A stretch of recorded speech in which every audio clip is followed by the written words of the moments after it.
కళ్యాణ్ గారు ఆంధ్రప్రదేశ్కి ఒక శక్తిగా ఇక్కడికి వచ్చింది.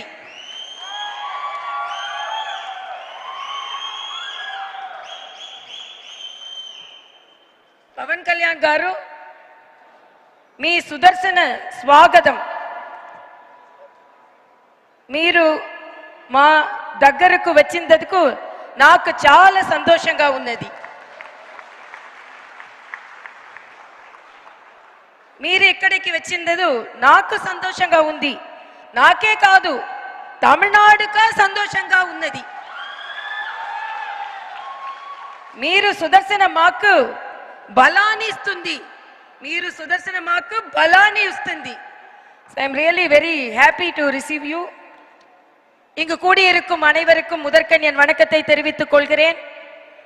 மரியாதைக்குரிய பவன் கல்யாண் கார் அவர்களை தமிழகம் வருக வருக வருக என இரு கரம் கூப்பி கையொலி எழுப்பி வரவேற்கிறது.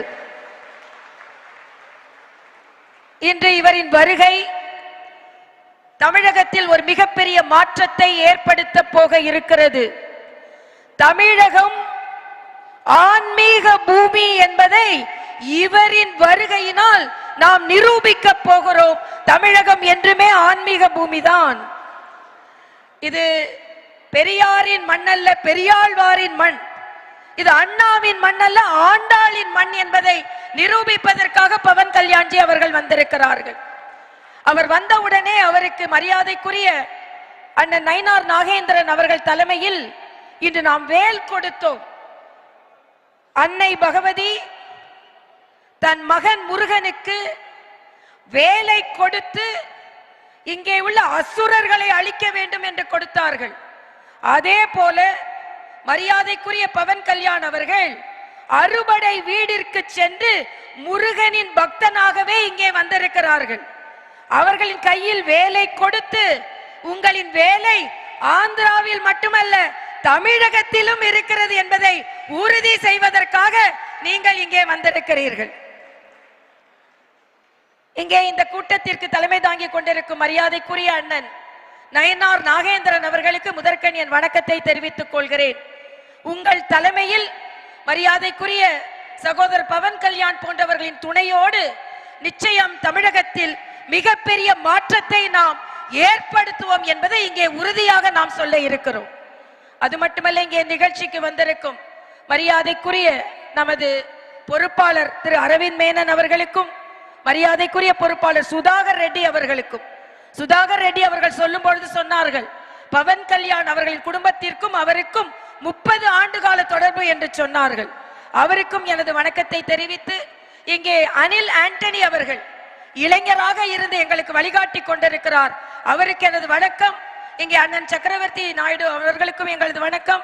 அதே போல அண்ணன் ராதாகிருஷ்ணன் அவர்கள் பவன் கல்யாண் அவர்களின் தளபதியாக தமிழகத்தில் இணைந்து கொண்டிருக்கிறார்.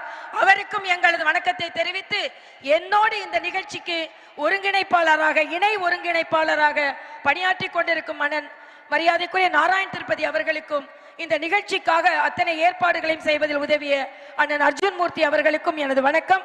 எல்லாவற்றிற்கும் மேலாக திங்கட்கிழமை காலை ஒரு நல்ல நிகழ்வுக்காக இங்கே வந்திருக்கும் உங்கள் ஒவ்வொருவரின் பொற்பாதம் தொட்டு உங்கள் ஒவ்வொருவருக்கும் முதற்கண் என் வணக்கத்தை நான் தெரிவித்துக் கொள்கிறேன். இன்றைய காலகட்டத்தில் ஒரே நாடு ஒரே தேர்தல், இது நம் பாரத பிரதமரின் கனவு.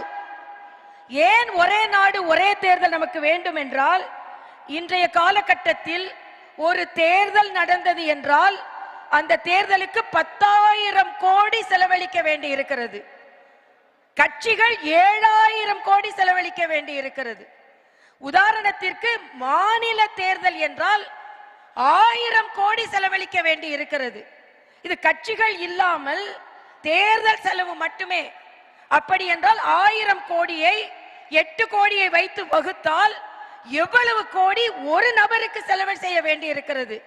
ஆக அந்த பணம் மக்களின் நல்வாழ்விற்கு செலவழிக்கப்பட்டால் நிச்சயமாக ஒரே நாடு ஒரே தேர்தல் இந்த நாட்டு மக்களை பாதுகாப்பதற்காக மரியாதைக்குரிய பாரத பிரதமர் மோடி அவர்கள் கொண்டு வந்திருக்கும் மிகப்பெரிய திட்டம் என்பதை நாம் நாம் இங்கே வரவேற்போம். இங்கே இந்த நிகழ்ச்சியில் கலந்து கொண்டிருப்பதற்கு காரணம் என்ன? ஒரு அரசியல் கட்சி தலைவர், தமிழகத்தில் உள்ள தலைவர் சொல்கிறார், ஒரே நாடு ஒரே தேர்தல் சொல்றாங்க, ஆட்சிகள் கலைந்தால் என்ன செய்வார்கள் என்று.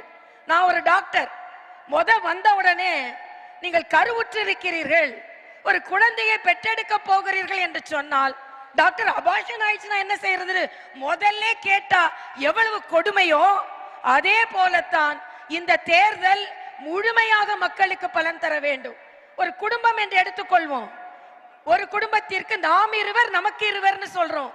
அடிக்கடி குழந்தை பெற்றால் ஒரு குழந்தைகள் நிதிநிலை எவ்வளவு மோசமாக இருக்குமோ, அதே போல அடிக்கடி தேர்தல் வந்தால் ஒரு நாட்டின் நிதிநிலை மிக மிக மிக மோசமாகிவிடும். அதனால்தான் மக்களுக்கான திட்டங்கள் நல்ல திட்டங்கள் கிடைக்க வேண்டும். இங்கே நான் வைப்பதெல்லாம் வைக்கும் கோரிக்கை என்ன என்றால், தமிழகம் நிச்சயமாக பலன் பெற வேண்டும். தமிழகத்தில் உள்ள மக்கள் நிச்சயமாக பலன் பெற வேண்டும். தமிழகத்தில் உள்ள மக்களின் வாழ்வு தாமரை மலர் போல் மலர வேண்டும் என்ற காரணத்திற்காகத்தான் இன்றைய காலகட்டத்தில்